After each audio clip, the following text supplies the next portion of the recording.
Thanks so much for joining our session today. The session today is going to be tools and tips for you to grow your real estate brokerage.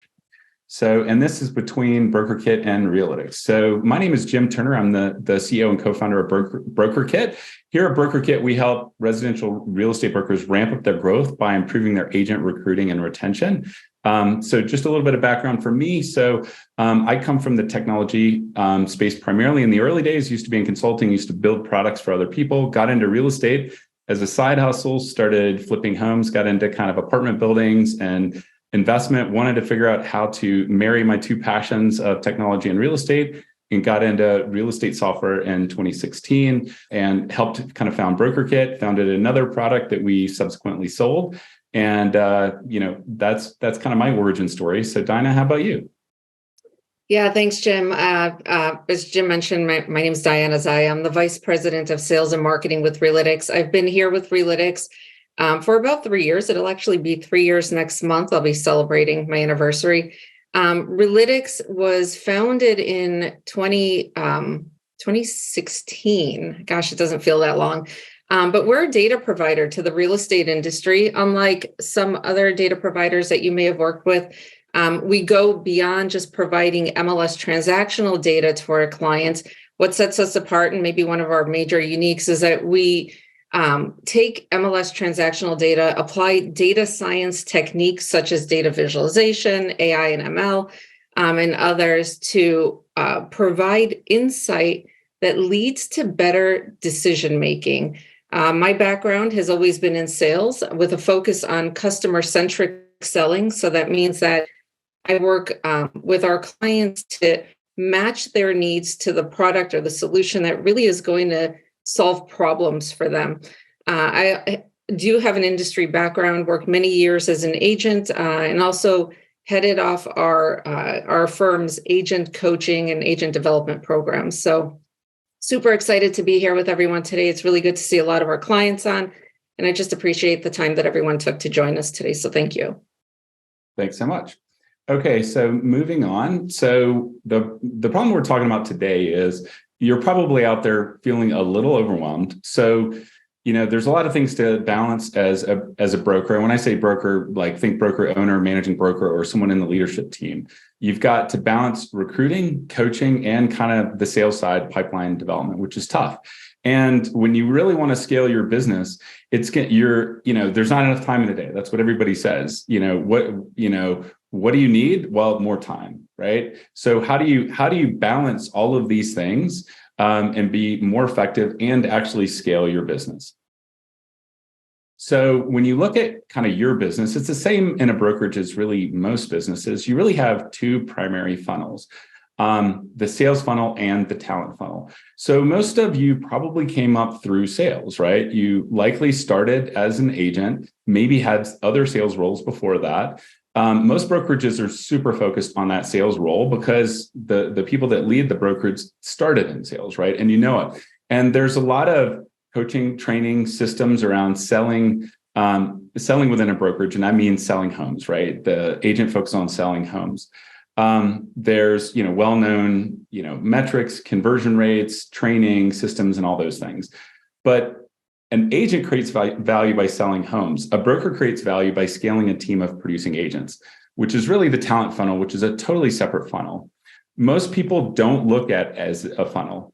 And real estate is really very unique because it's not the same as in most types of kind of talent funnels, right? When you look at like a corporate function, most companies are not really hiring, the agents who are going to sell on their behalf, right? So there's, it's a very reactive type situation where there's, they post something to a job board, it goes to like HR, they process things, right?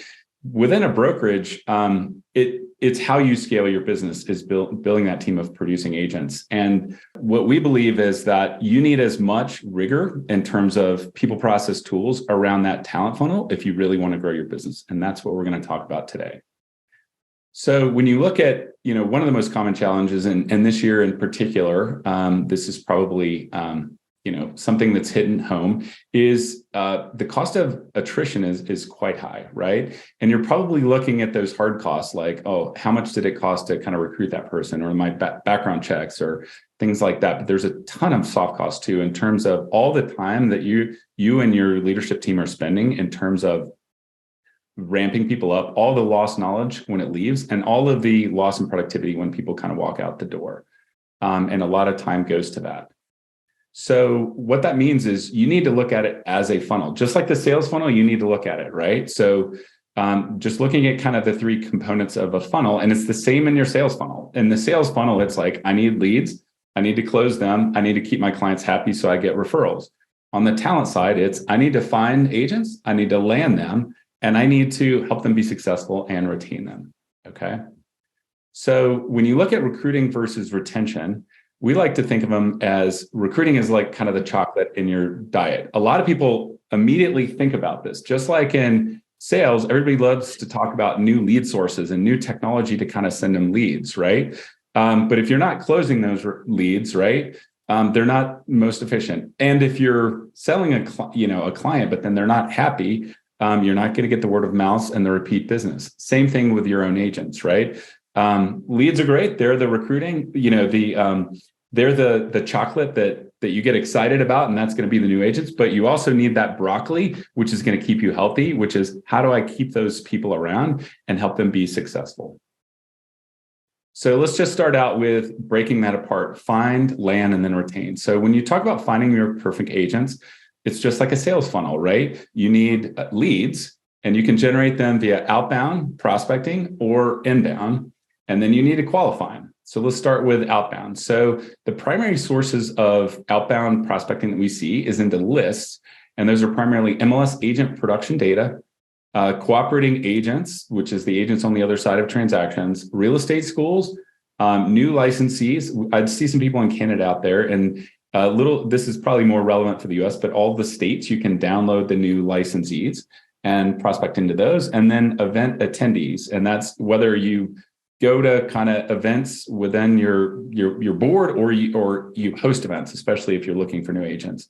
Then you need to focus on kind of also inbound leads, right? So if you look at the outbound list, especially the MLS agent data, these are going to be better ways to probably hire experienced agents. The rest of those are probably new agents. Diana is going to really take that MLS agent one and dive down really deep. So on kind of the subsequent slides here. So inbound leads are important also. Now, those are going to be probably more for new agents if you look at them, but agent referrals, the brokers that leverage have a agent referral compensation plan and really emphasize this with their own agents see a lot of success. I mean, I see a lot of people that really emphasize it, seeing half the people they hire come from referrals, and they tend to be more successful and have higher retention too if your agents are referring them. Now, those would be for experienced and new agents. The rest of these are primarily going to be new agents. So then think of this as marketing funnels, right? So job postings, it's essentially on Indeed. It runs a reverse auction. It's just like running Google ads these days, right? It's pretty equivalent to going out and getting inbound leads by running ads, for buyers and sellers. So job postings, whether it's on Indeed or one of the job boards, SEO to a recruiting site, organic or paid social, via Facebook, Insta, those platforms, paid ads via Google ads to kind of boost, especially if you're looking for, like, for instance, new agents, and you can, target real estate schools, keywords like that. And then you need some kind of landing page to capture them in a funnel and follow. Once you have them, then you need to segment those leads essentially, or qualify them. And there's different ways to segment them. Production, location, AI insights, which Diane is going to talk about, which is really powerful if you can leverage that. And then obviously activity-based, okay? So it's going to look really similar to your sales funnel. This is your talent funnel. It's all the same things you kind of need to do. And it's going to depend a little bit on your ideal agent persona, who you're looking for. So with that, now I'm going to turn it over to Diana to talk about that. We talked about kind of list to prospect into outbound. This is going to be the MLS agent data. And now she's going to dive in on some techniques on how you can do that. Awesome. Yeah. Thank you, Jim. Yeah, so we'll talk a little bit about agent personas. Before I jump into the personas, I sort of want to preface, I look at agent recruitment as a sales and marketing function. And I view the agent as the customer. And so if we look at it that way, then the goal becomes, how can I attract this customer or the agent to my brand? And so if we sort of like dissect that a little bit further, when we look at marketing in agent recruitment, a marketer's role is to identify, anticipate, and satisfy the customer need through promotion of your brand or your product or service. And it's going to involve researching the market, identifying target prospects, developing your brand image and messaging, creating advertising campaigns, building a relationship with the customer, or in this case, the agent. But essentially, the goal of marketing is to create awareness, it's to create interest, and it's to create attraction of that buyer, or in this case, the agent, to your brand. Sales, on the other hand, is the process of converting those prospects into customers, or again, in agent recruitment, is bringing that agent on board with your firm.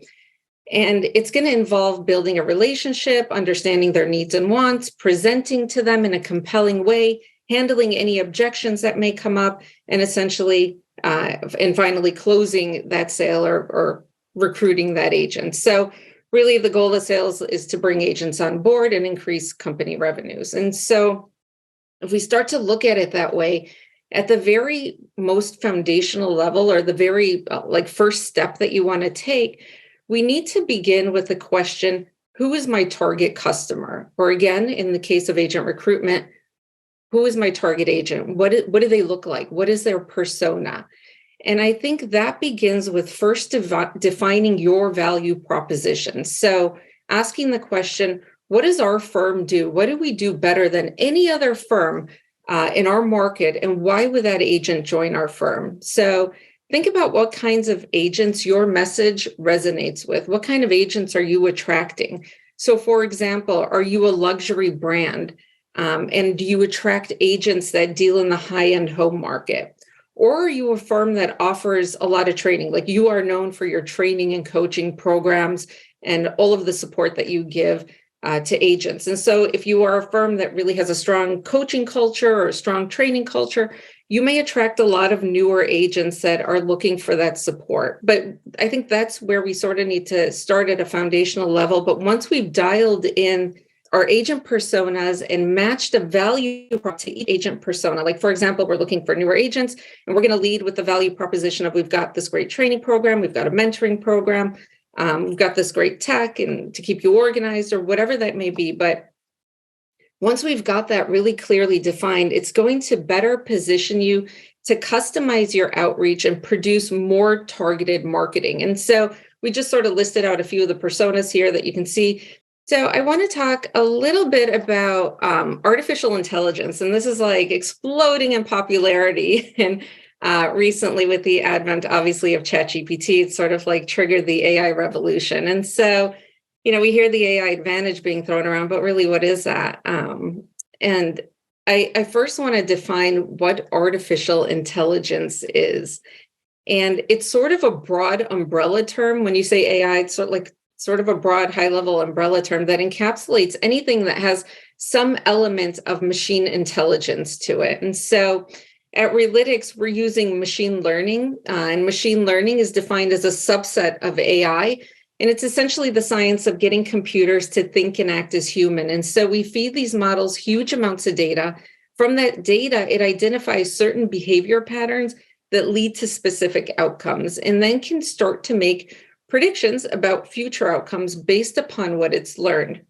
In the case of Relitix, we're using an even more narrow field of machine learning referred to as deep learning. And the difference between machine learning and deep learning is machine learning still has some element of human hard coding and programming to it, whereas deep learning sort of works like the human mind would work, where it's learning from experience and making connections from those experiences. And so we develop this in a few ways. And before I jump into how we develop those, I just want to back up for a moment and talk about sourcing agent lists, and the difference between the different sources for agent data. And I think it's important, so I just want to kind of touch on it before we move on. There's a few ways that you can source agent data.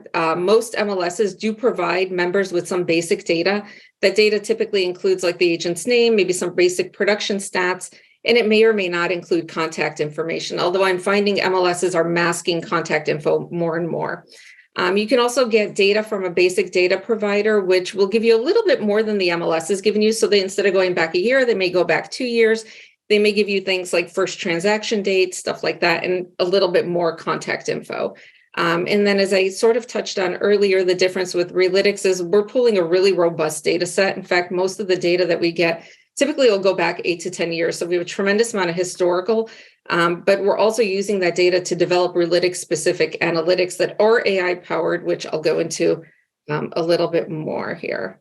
First, I'll touch on our listing effectiveness grade and what it is and what we should be looking for, even if you're not a Relitix client, just what we can be looking for in our market when we're engaging with agents. So first, let's lay out kind of a scenario. Let's envision an agent in your firm that's taken a listing, or rather an agent that's taken many listings over time. But for whatever reason, those listings, or the majority of them, fail to close. The listing expires or cancels, and then the seller goes down the street, lists with a competitor firm, and the listing goes on to sell pretty quickly. So it's like, what happened? And this scenario unfolds quite often. And when it does, there's a real cost to the brokerage. So the question then becomes, how do we empower our agents to close on more of the listings that they take, or even before we can even do anything about it, how do we identify the agents that are struggling with this? And how can we do it in a really easily done manner, in an efficient manner? So you can look at the agent's track record. For agents that are internal in your firm, you can certainly look at, how many listings have they taken, how many did they close? But when you have an office of 10 agents, that's probably easier to do. When you have a firm of 1,000 agents, 2,000 agents, it becomes a really cumbersome task. And so at Relitix, we developed what we call our listing effectiveness grade. And this is an actual A through F grade we place on every agent within the MLS on their ability to close on the listings that they take. We actually quantify that skill as well by placing a dollar impact score on it that kind of speaks to the revenue and annual volume that was gained or lost through that agent's skill or lack thereof. And so this has some really great internal coaching implications, but we also work with our clients and we train our clients on how you can apply those analytics in agent recruitment. So for example, you can easily identify agents in your market that are taking a high listing count, not really converting on many of them. And you can use that insight to reach out to those people with targeted messaging that says, we've got this really great marketing that we do in our firm, or we have all this listing training that we do, whatever that message is that you think will resonate with that population of people that maybe is taking a lot of listings and struggling to convert on them. So that's another way that you can use that data in a platform like Brokerkit to, come up with great messaging and to automate much of it. So we also developed our rookie potential rating. This is an AI-powered analytic that makes predictions about newer agents' future success probabilities. It ranks staying power and production potential. So essentially, how likely are these newer agents to stay in business and hit certain production parameters? And so we'll assign each agent a percentage on their probability that they'll hit this certain benchmark. And we find that agents that fall within this very particular range are the highest potential recruits, or make the best recruits when you're looking at new agents. And so we've all heard this stat in our business, there is some truth to it, but we've all heard the stat that 87% of agents are gone by year 5, that they've left the business. And so what rookie potential rating does is it takes all that guesswork and unpredictability out of recruiting new agents. This metric is also applied internally, so you can identify up-and-comers within your firm. So some interesting insight that I wanted to share. with everyone on the call is we at Relitix actually conducted a study probably about a year or two ago. And we asked the questions, when agents leave their current firm, what's the biggest determining factor? So just looking at the data, not looking at like things like I like my broker, I don't like my broker, but what does the data have to say about it? And we found that production changes had less to do with it than we all thought. So production accelerating or dropping off actually had a little less to do with agent movement from one firm to another. And while the agent's age was a large determining factor, it actually wasn't the single biggest determining factor in movement. The single biggest determining factor was number of years licensed. Year one agents hardly ever made a move. And so the idea is they're probably still getting acclimated to their environment. They're getting used to the work pace and just kind of learning how to be an agent. However, the numbers skyrocket year two and they peak at year three. They stay high, just tapering off slightly each year till they hit about year 8 when they drop off significantly and stabilize. So using this knowledge in conjunction with our rookie potential rating, you're able to engage with the right agents at the right time. And then finally is our switch risk rating. So switch risk at Relitix is AI-powered analytic. Again, we're looking at MLS transactional data. So we're looking at things like, total close volume and changes to that over time, looking at things like how many listings they've taken, cancellations, expirations, withdrawals, and all of those changes over time. But this AI-powered analytic does that at a high scale. So it's analyzing the data points that are accessible to us, but it's doing it by a machine. And so we actually train this model. This model has been trained to identify agents that have very distinct behavior patterns contained within the transactional record that look like millions of other agents that this model was trained with that actually had left their firm. And so it's looking, it's first studying those behavior patterns and it's looking to match on that. So depending on how strong that match is, we'll color code every agent within your MLS, including your own, as red, yellow, or green. Red flagged agents show a high behavior pattern match with those millions of others that had actually left. And so we find they're about 10 times as likely to make a move. Yellow flagged agents, about 5 times as likely. Green flagged agents, not really showing indication of pending future movement. But when we have this sort of insight, when we can have beforehand knowledge of this list of people that look like they may be making a move, then we know how to prioritize our outreach efforts. A really good example of that is if you're doing a call campaign and you pull a list of 100 agents, how do you really know who to call first? How do you prioritize your efforts or your team's efforts? Aside from basic production, what they did last 12 months and whether they're up or down, we really have no way of knowing that unless we go into doing a very in-depth analysis on the data. What AI does is it does that analysis for you so that you can just take action easily and quickly. Okay. And just for context, folks, the goal today is really tell you describe the talent funnel, the things that you need to be doing to maximize your talent funnel to grow your business. You can, some of the people on the call are our customers between Relitix and Brokerkit, some are not. At the end of the day, these are the things you need to be doing. We have a technology-based solution where our two companies integrate to automate some of these tasks.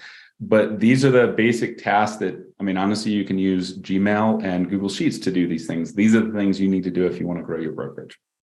So we talked about finding those agents, right?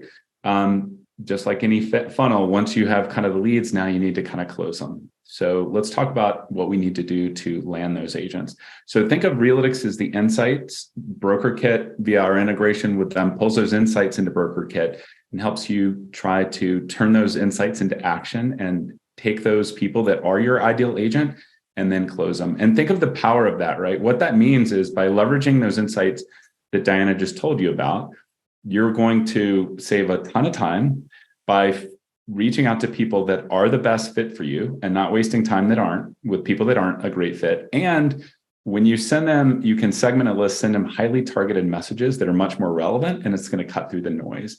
And you're going to end up with a much higher conversion rate on starting conversations with those people. But then again, how do you land them? right? Just like any kind of, and it's going to look very much like your sales funnel too, and really any funnel.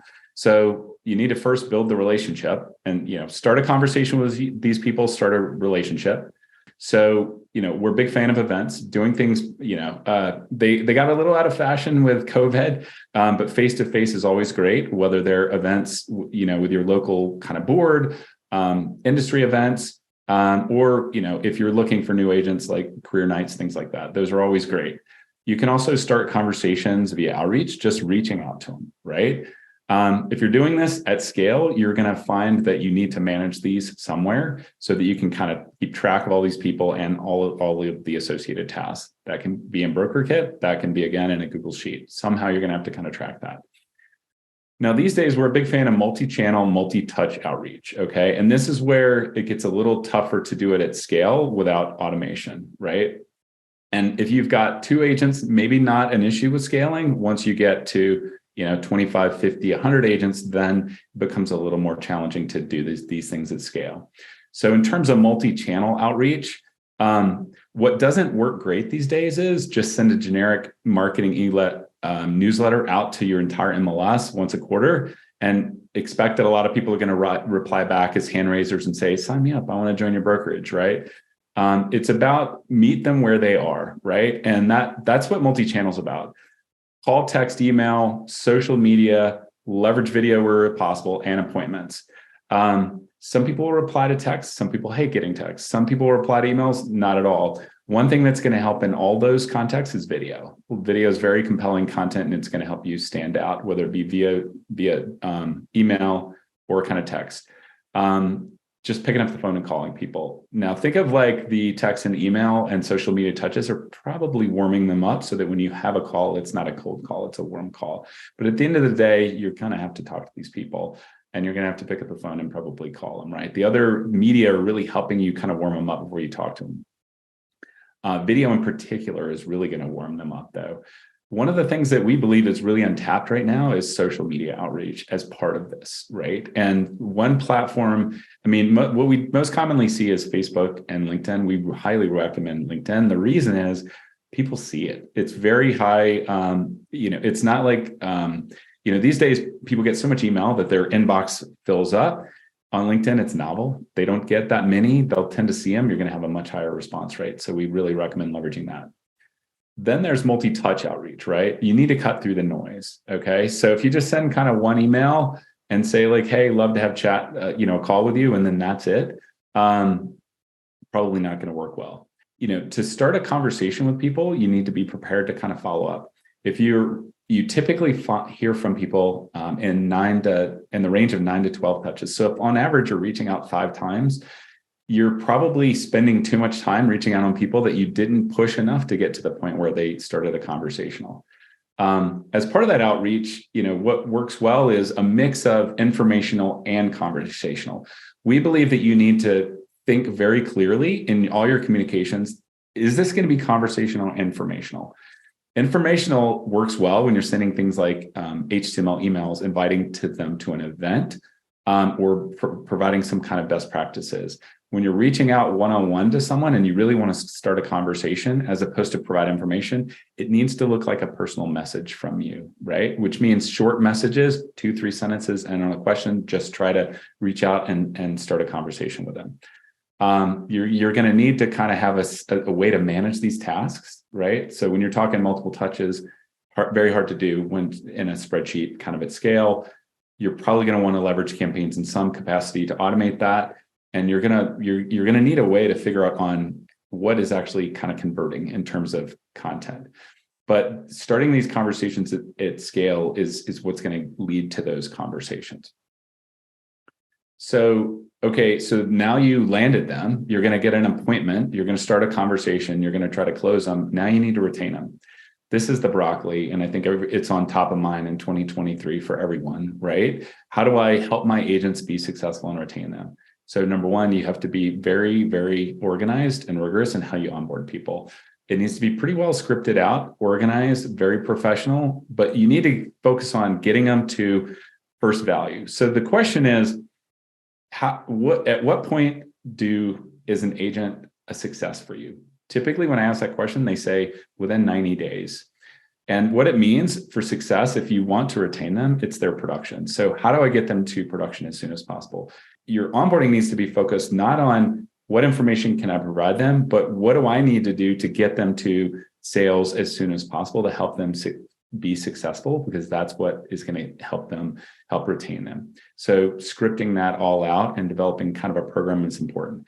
That kind of flows into, okay, once they're onboarded in that first 30 to 90 day period, you need to coach them and keep them engaged. That's what's going to help them be successful and keep them around. So in terms of coaching, you're going to need to have a way to track their activity and coach them around it.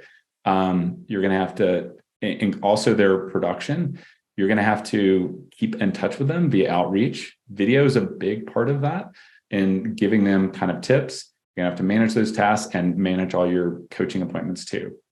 The biggest part, though, is honestly keep them engaged. You need to keep their head in the game, so to speak, especially when maybe the market gets a little tougher. So you need to, have a constant outreach.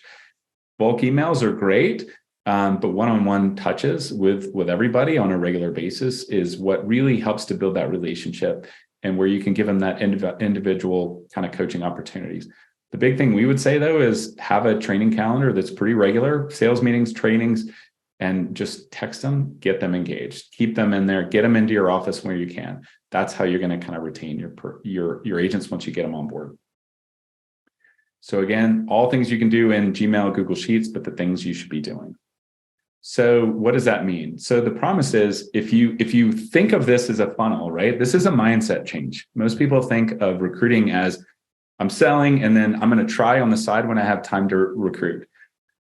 When you kind of look at the numbers, right? Any buyer or seller you bring in, maybe you're going to sell another, home to them every 7 years, right? If you're focusing on the sales side in your business.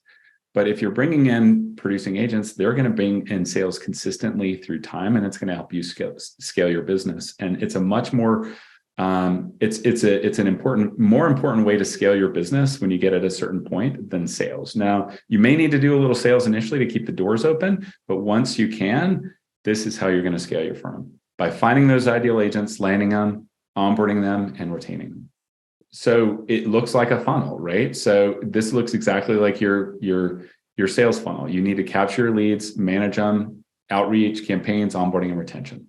So Diana, we do have a common client that we work with, Dan Cruz. If you could maybe touch on kind of this, what Dan's been up to. Yeah. Dan Cruz was actually Relitix's first client. We worked with Dan for a long time. Great guy. Dan runs Century 21, affiliated up sort of like in the Great Lakes region, and just expanded into California recently. So, but Dan was kind of having the same struggles that everybody has, it wasn't a struggle. It was just sort of the way that things have always been done. Dan's team was pulling agent lists, and these were Excel based lists. So they would get an Excel report with all of the agents listed in there with production stats. And his team was going about emailing them, calling them, doing all of the activities that anyone would do. And they were really aggressive with their recruiting efforts, and they did a great job. But, they were hitting some challenges in that, number one, that it was an Excel-based system. Number two, that the data they had, although was good data, it wasn't the most insightful data. If I have a list of 100 agents, all I can see is their production. Are they up? Are they down? How long have they been in the business? Which worked, and it was good, but he wanted to sort of bring more efficiency, more automation into their process and into their systems, and essentially get better results. And so he started working with Relitix to get that guided insight, and started to work with Brokerkit to automate that insight. So rather than pulling a lot of data and trying to analyze it yourself, Relitix is doing that analysis. And rather than doing a lot of the work of outreach, Brokerkit was automating quite a bit of that. And they had a heavy focus on newer agents. And so they used our rookie rating heavily and did all of the outreach through the Brokerkit platform. And they were able to get these really great numbers where they increased the retention numbers, they increased the quality of their newer agents. So they were getting higher quality, newer agents that were producing more, they were staying in business longer.